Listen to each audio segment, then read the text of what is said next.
Hello everyone, आप सभी को सुबह की राम राम जी, गुड मॉर्निंग, सुप्रभात। तो बरसात का मौसम चल रहा है और बरसात के मौसम में सर्दी, खांसी, जुकाम, सीजनल बीमारियां जितनी भी होती, वायरल फीवर, हड्डियों में, जोड़ों में दर्द, बहुत सारी ढेर सारी समस्याएं चलती रहती हैं शरीर के साथ में। तो आज मैं आपके साथ में ना इन सारी समस्याओं के निजात के लिए एक रेसिपी शेयर करने वाली हूँ, जिसको बनाना भी आसान है और जिसको खाना भी बहुत आसान है और बहुत स्वादिष्ट बनती हैं। तो आज मैं आपके साथ में इम्यूनिटी बूस्टर लड्डू की रेसिपी शेयर करूँगी। और इसमें सबसे अच्छी बात यह है कि कोई भी मेजरमेंट नहीं है, जो सामान आपके पास में है ना, जितना सामान है आप उसको डाल दीजिए और ये बहुत ज़्यादा फ़ायदेमंद रहते हैं। तो यहाँ पर मैंने ना एक कढ़ाई चढ़ा दी है और कढ़ाई में डाल देंगे 2 चम्मच घी में ही बनाएंगे इस लड्डू को, तो बहुत अच्छे लड्डू बनकर तैयार होते हैं। और घी को पहले हम थोड़ा सा गर्म होने देंगे और साथ ही साथ में ना मैंने यहाँ पे कुछ चीज़ें निकाल के रखी हैं। अब वही मैंने कहा है कि आपको इनका कोई मेजरमेंट नहीं है, आपके पास में जो भी सामान है ना आप उस सामान को ले सकते हैं। जैसे कि मैंने यहाँ पे लिए हैं आधा कप बादाम, आधा कप काजू लिए हैं, थोड़े से 2 से 3 टेबलस्पून मेलन सीड्स लिए हैं, लगभग 3 टेबलस्पून ग्रीन पिस्ता लिया है, आधा कप नारियल लिया है, सूखा नारियल कट करके लिया है, साथ में लिया है चने, जो चने आते हैं ना उसका छिलका निकाल लिया है, और साथ में 2 टीस्पून मैंने पोस्ता दाना लिए हैं। तो इस तरह से जो भी सामान है आपके पास में, पपाया सीड हैं या जो भी चीज़ें हैं, खजूर है, आप जो भी इसमें डालना चाहते हैं ना वो चीज़ें डाल सकते हैं। और ये लड्डू बहुत ज़्यादा पौष्टिक होते हैं। तो सबसे पहले हम इस घी को गर्म होने देंगे और अब जैसे ही घी थोड़ा सा गर्म हो जाएगा ना, इसमें मैं डालूंगी सबसे पहले बादाम। तो इसमें अलग अलग समय पे अलग अलग चीज़ों को हम डालेंगे भूनने के लिए। थोड़ा सा सेक लेते हैं ना तो लड्डू में बहुत अच्छा टेस्ट आ जाता है। और बादाम ना हमारे शरीर के लिए बहुत ज़रूरी भी होता है, क्योंकि इसमें vitamin E, zinc, calcium, magnesium और ओमेगा 3 फैटी एसिड्स होते हैं, जो कि बॉडी के लिए बहुत ज़्यादा ज़रूरी होते हैं। साथ ही साथ में ना मेमोरी पावर को भी बढ़ाते हैं, दिमाग, ब्रेन के लिए बहुत ज़्यादा फ़ायदेमंद होते हैं। तो बस बिल्कुल धीमी आंच पे ना इन बादाम को पहले हम सेक लेंगे। अब यहाँ पे 1 मिनट बादाम को सिकते हुए हो गया है। तो बादाम मैंने पहले डाला था क्योंकि बादाम को सिकने में थोड़ा सा टाइम ज़्यादा लगता है। अब इसमें डाल दूँगी मैं ये थोड़े से काजू। तो काजू भी हमारे शरीर के लिए ना बहुत आवश्यक होते हैं और काजू सिकने में थोड़ा कम टाइम लगता है, इसलिए मैंने काजू बाद में डाले हैं। और काजू हड्डियों को मजबूत करते हैं, साथ ही साथ में ये बॉडी के ना ग्लूकोज लेवल को कंट्रोल में रखते हैं और डाइजेशन भी इसके खाने से ना अच्छा बना रहता है। बहुत सारे बेनिफिट्स होते हैं। मैं लड्डू बनाते बनाते ना सारे बेनिफिट्स पे आपको बताती चली जा रही हूँ, जिससे कि आपको इसको बनाने में एक प्रेरणा मिले और आप इसको ना बनाएं और बरसात में इसको खाएं, जिससे कि इम्यूनिटी बढ़े। तो यहाँ पे मैंने काजू भी डाल दिए हैं और साथ ही साथ में इसमें ये ग्रीन पिस्ता भी मैं डाल दूँगी। तो ग्रीन पिस्ता भी सीखने में कम टाइम लगता है, ग्रीन पिस्ता आप कच्चा भी डाल सकते हैं और साथ में ये बहुत ज़्यादा फ़ायदा भी करता है। तो ग्रीन पिस्ता में क्या होता है, कैल्शियम, मैग्नीशियम, पोटेशियम और विटामिन से भरपूर होता है ग्रीन पिस्ता। हड्डियों को मजबूत करता है, साथ में बीपी और कोलेस्ट्रॉल को कंट्रोल करता है। तो ये सारी चीज़ें जब हम लड्डू में डालते हैं ना तो बहुत ज़्यादा फ़ायदा करती हैं हमारी बॉडी को। बस इनको भी मैं लगभग 1.5 मिनट या 2 मिनट भून लेने वाली हूँ धीमी आंच पे। और यहाँ पे ये देखिए लगभग 1 से 1.5 मिनट मैंने भून लिया है सारे ड्राई फ्रूट्स को, पिस्ता और काजू डालने के बाद में। और बस अब इसको हम बाहर निकाल लेंगे। ये देखिए बढ़िया से सिक जाते हैं ना तो लड्डुओं में टेस्ट भी बहुत अच्छा आ जाता है। ये देखिए सारे ड्राई फ्रूट सिक चुके हैं और अब इनको ना ठंडा होने के लिए एक प्लेट में रख देंगे, जिससे कि जब ये ठंडे हो जाए ना तब हम इनका इस्तेमाल कर सकें। तो यहाँ पे ये ड्राई फ्रूट से एक तरफ ठंडे हो रहे हैं। अब इसी घी में यहाँ पर मैं डालने वाली हूँ ये मखाने। मखाने भी देखिए आप अपने हिसाब से डाल सकते हैं, ये लगभग मान के चलिए 1.5 कप होंगे। और मखाने ना बहुत ज़्यादा पौष्टिक होते हैं। मखानों को हाँ हर हालत में वैसे भी अपने डाइट में शामिल करना चाहिए, क्योंकि ये प्रोटीन, फैट, कार्बोहाइड्रेट चीज़ों से भरपूर होते हैं, पौष्टिक तत्वों से भरपूर होते हैं। और साथ ही साथ में इनका नियमित सेवन करने से ना मांसपेशियाँ मजबूत बनी रहती हैं, थकावट नहीं आती है शरीर में। बहुत सारे इसके गुण हैं, इसलिए मखानों को ज़रूर से अपनी डाइट में शामिल करना चाहिए। तो अब धीमी आंच पे इन मखानों को सेक लेंगे, बिल्कुल धीमी आंच में सेकिएगा, तब ये मखाने अंदर तक बढ़िया तरीके से ना सिके हुए से हो जाएंगे, रोस्टेड मखाने बन जाएंगे। तो इसको सिकने में थोड़ा सा टाइम लगेगा। तब तक यहाँ पे हम मिठास का इंतज़ाम कर लेते हैं। तो यहाँ पर मैंने लिया है गुड़, आप इसकी जगह चीनी का उपयोग कर सकते हैं, आप मिश्री का उपयोग कर सकते हैं। बूरा शक्कर का उपयोग कर सकते हैं, जो भी उपयोग करना चाहते हैं कर सकते हैं, पर गुड़ जो होता है ना वैसे भी बहुत फ़ायदा करता है, तो मैं गुड़ का उपयोग कर रही हूँ। और इस गुड़ को ना हम पहले थोड़ा सा छोटे छोटे टुकड़ों में कट कर लेते हैं, जिससे कि हमको इसको डालने में, मेल्ट करने में ना आसानी होगी। बड़ी बड़ी डलियों को अगर एकदम से डाल देंगे ना मेल्ट होने के लिए, तो वो फिर जलने सी लगती हैं। और अब ले लेंगे यहाँ पे थोड़ा सा गुड़। तो अभी अंदाजे से गुड़ लेंगे, कम ज़्यादा हम जब पहले सारे ड्राई फ्रूट सेक के तैयार हो जाएंगे ना, उसके बाद हम देख लेंगे। तो यहाँ पे अंदाजे से मैंने थोड़ा सा गुड़ ले लिया है और इसको ना हम बारीक बारीक कट कर लेंगे। बारीक से मेरा मतलब है जितना आप छोटा कर सकते हैं ना, ये देखिए इस तरीके से मैं इसको कट कर लूँगी, जिससे कि ना इसको मेल्ट करना आसान हो जाता है। फिर ये देखिए इस तरीके से मैं सारे गुड़ को कट कर लूँगी। तो यहाँ पे अभी मैंने ना इतना गुड़ कट कर लिया है। अभी ड्राई फ्रूट्स तैयार होने के बाद में हम गुड़ की क्वांटिटी को एडजस्ट कर लेंगे। और अब यहाँ पे ना ये मखाने सिकने वाले हैं, ऑलमोस्ट सिक चुके हैं ना, तब यहाँ पर मैं डाल दूँगी इसी में ये चने। तो चने भी सिके हुए हैं, लेकिन इसको थोड़ा सा एक बार और सेक लेंगे ना तो बहुत बढ़िया क्रिस्पी हो जाते हैं और फिर इसका पाउडर बनाना ना बहुत आसान होता है।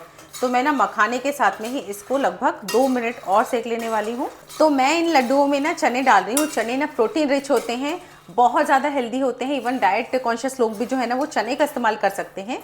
आराम से आप इसको खा सकते हैं, कोई दिक्कत नहीं है। लेकिन अगर आप चाहते हैं, चने का टेस्ट उतना पसंद नहीं करते हैं, तो आप यहाँ पे ना मूंगफली दाना भी डाल सकते हैं। मूंगफली दाने को भी इसी तरीके से रोस्ट कर लीजिए। चने की जगह पे आप मूंगफली दाने को मिला सकते हैं, उसका पाउडर का इस्तेमाल कर सकते हैं। या तो फिर आप गेहूं के आटे का भी इस्तेमाल कर सकते हैं, ज्वार के आटे का, मतलब जो भी आपको बाइंडिंग के लिए फ्लोर चाहिए ना, आटा चाहिए ना, वो फ्लावर का आप उपयोग कर सकते हैं।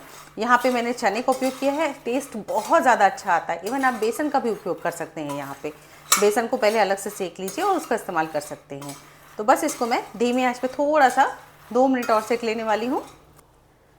और अब यहाँ पे ये देखिए, इसको मैंने अच्छे तरीके से सेक लिया है। धीमी आंच पे ना आहिस्ता आहिस्ता सेकिए ना, तो बहुत अच्छे तरीके से अंदर तक ये रोस्ट हो जाते हैं। और अब ये सारे के सारे मखाने को और चने को मैं निकाल लेने वाली हूँ एक प्लेट में।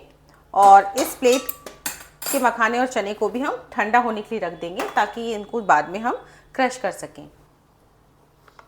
अब इसमें मैं डाल रही हूँ दोबारा से 1 चम्मच घी, और घी को हम मेल्ट होने देंगे पहले। अच्छा, मैं तो आपको बताने ही भूल गई कि मखाने रोस्ट हुए हैं कि नहीं हुए हैं, ये चेक करने के लिए क्या करते हैं, मखाने जब रोस्ट कर लेना तो उसको ना इस तरीके से हाथ में दबा के देखें। ये देखिए, ये आवाज़ आनी चाहिए, ये क्रिस्पी हो गए हैं, ये पता चलता है इस तरीके की आवाज़ से। ये देखिए, इस तरीके से जब मखाने हो जाए ना, तब इसका मतलब है, ये इंडिकेशन होता है कि मखाने अच्छे तरीके से सिक चुके हैं। अब यहाँ पे घी गर्म हो चुका है, घी में डालूंगी मैं ये नारियल। नारियल को भी हम अच्छे से बढ़िया से ना रोस्ट कर लेंगे, तो बहुत अच्छा टेस्ट आ जाता है नारियल में। धीमी आंच पे ना मैं इसको भी भून लूँगी। और यहाँ पे ये देखिए, नारियल को भी मैंने धीमी धीमी आंच पे सेक लिया है। गैस को कर देंगे ऑफ और इस सिके नारियल को भी निकाल लेंगे। तो नारियल को ना थोड़ा अच्छे से सेकिएगा, बिल्कुल हल्का सा गुलाबी होने तक सेकेंगे ना, तो टेस्ट बहुत ज़्यादा अच्छा हो जाता है इस नारियल का। अब यहाँ पे लेंगे ना एक ग्राइंडिंग जार, और इस ग्राइंडिंग जार में ये ड्राई फ्रूट्स को मैं डाल दूँगी। ये ठंडे हो चुके हैं और सारे के सारे ड्राई फ्रूट्स को मैं इसमें डाल दूँगी। और बस इसको ना पल्स मोड पे हम दरदरा सा क्रश कर लेंगे। बिल्कुल महीन पाउडर नहीं बनाना है इसका, दरदरा सा क्रश करना है। तो यहाँ पे ये देखिए, ये दरदरा सा मैंने इसको क्रश कर लिया। इसमें कुछ चंक्स भी हैं ड्राई फ्रूट्स के और कुछ महीन भी हो गया है। बिल्कुल महीन नहीं करिएगा, वरना ना लड्डुओं में टेस्ट बहुत अच्छा नहीं आता है। जब इसके चंक्स मुंह में आते हैं ना ड्राई फ्रूट्स के, तो बहुत टेस्टी लगते हैं। तो ये देखिए, कुछ पीसेज हैं और कुछ इसमें पिस चुका है। और जो एक आध पीस एकदम से साबुत साबुत है ना, उसको थोड़ा सा चाकू से कट कर देंगे। पर इसको पीसने के चक्कर में ना पूरा महीन ना पीसिएगा, वरना बहुत अजीब सा चिकना चिकना सा हो जाता है सारा ड्राई फ्रूट, इसका स्वाद भी उभर के नहीं आ पाता। तो इस तरीके से मैं इसको, जो थोड़े से बड़े पीसेस लग रहे हैं ना, उसको मैं चाकू से कट कर लूँगी। और अब एक और ग्राइंडिंग जार लेंगे और इसमें मैं डाल दूँगी ये सारे के सारे मखाने और चने। चने भी ठंडे हो चुके हैं, मखाने भी ठंडे हो चुके हैं। इसका हम ना सभी चीज़ों का पाउडर बना लेंगे।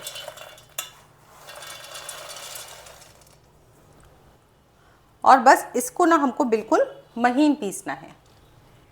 और यहाँ पे ये चने को और मखाने को मैंने पीस लिया है, इसको भी इसी में डाल देंगे। एक साथ हम सारी चीज़ों को डालते चले जाएंगे। और साथ ही साथ में ना ये कटे हुए नारियल भी मैं इसमें डाल दूंगी। सब चीज़ों को मिक्स कर लेंगे एक बार। और अब इन सारी चीज़ों को मैं इस बोल में शिफ्ट कर दूंगी, जिससे कि हम ना मेजरमेंट कर सकें। तो सेम तरीके की या तो आप कटोरी से नाप लीजिए ये ड्राई फ्रूट्स के मिश्रण को, और या तो फिर सेम साइज़ के बोल से ना उसमें आप डाल के देख लीजिए, तो हम इसमें मिठास को मेजर कर सकते हैं। या फिर वेइंग मशीन है तो आप वेइंग मशीन में भी इन चीज़ों को डाल के ले सकते हैं। इस बोल में ये पूरा लगभग मेरा एक बोल भर के आ रहा है, ये सारा ड्राई फ्रूट का मिश्रण। आप देख पा रहे हैं ये सारा का सारा बोल मेरा भर चुका है, बल्कि थोड़ा सा ऊपर ही है, लेवल थोड़ा सा ऊपर है। इतने ड्राई फ्रूट का मिश्रण यहाँ पे तैयार हुआ है। अब बिल्कुल सेम साइज़ का बोल मैंने एक और ले लिया है। तो सेम साइज़ के बोल है ना तो ज़्यादा आसान हो जाता है, वरना आप कटोरी से इसको मेजर कर लीजिए कि कितनी कटोरी आपके पास में ये ड्राई फ्रूट्स तैयार हुए हैं। अब यहाँ पे ये देखिए, ये एक कटोरी से लगभग थोड़ा सा ऊपर ही है, मैंने इसको दबा दबा के ही भरा है। तो बिल्कुल मेजर करके यहाँ पे जितना हमको एक्चुअली प्रॉपर मेजरमेंट तो ये होता है, जितने ड्राई फ्रूट्स हैं ना उसका आप आधा गुड़ ले लीजिए। पर मैं समझती हूँ ना गुड़ बहुत ज़्यादा फ़ायदा करता है, तो इसको ना थोड़ा सा हाई साइड ही रखिए तो ज़्यादा फ़ायदेमंद भी रहता है और टेस्ट भी अच्छा आता है। बाकी आपकी चॉइस है, आप आधा भी रख सकते हैं। तो यहाँ पे ये कट किए हुए गुड़ को लगभग ना मैंने 3/4 भर लिया है। 3/4 कटोरी मैंने यहाँ पे गुड़ को ले लिया है। ये देखिए 3/4 मैंने यहाँ पे गुड़ को ले लिया है। अब गुड़ को तो दबाया भी नहीं जा सकता, ये तो जैसे थोड़ा सा दबा दबा के भरा है, ऊपर तक है, यहाँ पे कटोरी के भी थोड़ा सा ऊपर ही आ रहा है। और यहाँ पे 3/4 कटोरी मैंने गुड़ को ले लिया है। मेजरमेंट अगर आप उससे नापते हैं, वेइंग मशीन से नापते हैं, तो वज़न में आप इसका आधा गुड़ ले लीजिए। जितना ड्राई फ्रूट हो रहा है उसका आधा गुड़ ले लीजिए। तो शुरुआत में आपको मेजरमेंट की बिल्कुल ज़रूरत नहीं है, या तो फिर कटोरी से आप मेजर कर लीजिए। और अब नारियल सेकने के बाद में ना इसमें थोड़ा सा घी बच गया है, और इसी बचे हुए घी में मैं मिलाने वाली हूँ 1 चम्मच घी, और यानी कि 4 चम्मच घी हमने अभी इस्तेमाल किया है। शुरुआत में 2 चम्मच, फिर बाद में धीरे धीरे करके हमने 2 चम्मच घी डाला है। 2 चम्मच मतलब वो बड़ा चम्मच जैसा है, चमचा जैसा है। और इस घी को ना गर्म होने देंगे। अब यहाँ पे घी जैसे ही गर्म होगा ना तो धीमी आंच करके रखेंगे, और इसमें डाल दूंगी सबसे पहले मैं ये खसखस दाना या पोस्ता दाना। पोस्ता दाना बहुत ज़्यादा फायदेमंद होता है, ठंडी तासीर का होता है। थोड़ा सा सेक के डालेंगे ना तो बहुत अच्छा टेस्ट आता है लड्डुओं में। साथ ही साथ में मेलन सीड्स भी मैं डाल दूंगी। यहाँ पे लगभग 3 टेबलस्पून मेलन सीड्स डाल दिए हैं। आप अपनी इच्छा के अनुसार इसको ज़्यादा कम कर सकते हैं। और ये मेलन सीड्स भी ना बहुत ज़्यादा फ़ायदा करता है, ये प्रोटीन से भरपूर होता है। साथ ही साथ इसमें एंटीऑक्सीडेंट्स विटामिन ए, सी, ई होता है, जो कि आँखों के लिए हेल्दी होता है और ब्लड कोलेस्ट्रॉल लेवल को कंट्रोल करता है। तो बहुत ज़्यादा फायदेमंद होता है, इसको अगर हो सके तो ज़रूर से इस्तेमाल कीजिएगा। अब यहाँ पे 1 मिनट ना इन दोनों चीज़ों को मैंने थोड़ा सा सेक लिया है, जिससे कि इसमें भी बहुत अच्छा टेस्ट आ जाएगा। सेक के सारी चीज़ों को डालते हैं ना तो बहुत बढ़िया टेस्ट आता है लड्डुओं में। और ये देख पा रहे हैं आप, मेलन सीड्स भी थोड़े से फूल जाते हैं जब इनको सेक लेते हैं तो। और बस अब इसमें ना ये 3/4 कटोरी कटा हुआ गुड़ डाल देंगे। पानी वगैरह कुछ भी डालने की ज़रूरत नहीं है, कट करके डाला है ना तो ये बहुत जल्दी से मेल्ट हो जाएगा। धीमी आंच पे ना इसको मेल्ट करेंगे, ध्यान दीजिएगा, आंच को बिल्कुल तेज़ नहीं करना है, धीमी आंच पे ही इसको मेल्ट करना है। तो गुड़ भी बहुत फ़ायदा करता है, आयरन रिच होता है, हीमोग्लोबिन बढ़ाता है शरीर में, तो गुड़ का उपयोग करना चाहिए। बस धीमी आंच पे आप देख पा रहे हैं, थोड़ा सा मैंने चलाया है, गरम कढ़ाई में डाला है और ये मेल्ट होना शुरू हो गया है। और अब यहाँ पे ये देखिए गुड़ अच्छे तरीके से मेल्ट हो चुका है, हल्की सी बुदबुदाहट भी आना शुरू हो चुकी है। अब यहाँ पे ना बिल्कुल देर नहीं करनी है, ना ही हमको गुड़ को ज़्यादा पकाना है, वरना गुड़ का कलर जो है ना वो चेंज होने लगेगा। और अब मैं इसमें मिला दूंगी ये सारे के सारे ड्राई फ्रूट्स के मसाले को। जितना हमने ड्राई फ्रूट डाला था ना सारा का सारा मैंने इसमें डाल दिया है, और जल्दी जल्दी से इसको हम मिक्स करेंगे। यहाँ पे आँच को बिल्कुल अभी धीमा कर दिया है, सिर्फ मिक्स होने तक ही हमको आँच को जला के रखना है, उसके बाद हम फ्लेम को ऑफ कर देंगे। सारी चीज़ों को फटाफट से मिक्स करना है। इस काम में लेट नहीं होना चाहिए, वरना क्या होता है ना गुड़ एकदम से जमने लगता है, इसलिए सभी चीज़ों को हमको अच्छे तरीके से मिक्स करना है। ये देखिए सब चीज़ों को मैंने मिक्स कर लिया है। गुड़ में ना सारी चीज़ों को मिक्स कर लिया है और अब मैं यहाँ पे ना फ्लेम को ऑफ कर दूंगी। इसके बाद थोड़ा सा हाथों से टच करने लायक होने तक ना करके इसको ठंडा करके, हल्का सा ठंडा करिएगा, ज़्यादा ठंडा नहीं करना है। उसके बाद हम यहाँ पे इन लड्डुओं को बांध लेंगे। गैस को मैंने ऑफ कर दिया है और इसको उठा के थोड़ा सा 3 से 4 मिनट तक ही ठंडा करना है, ज़्यादा ठंडा नहीं करेंगे।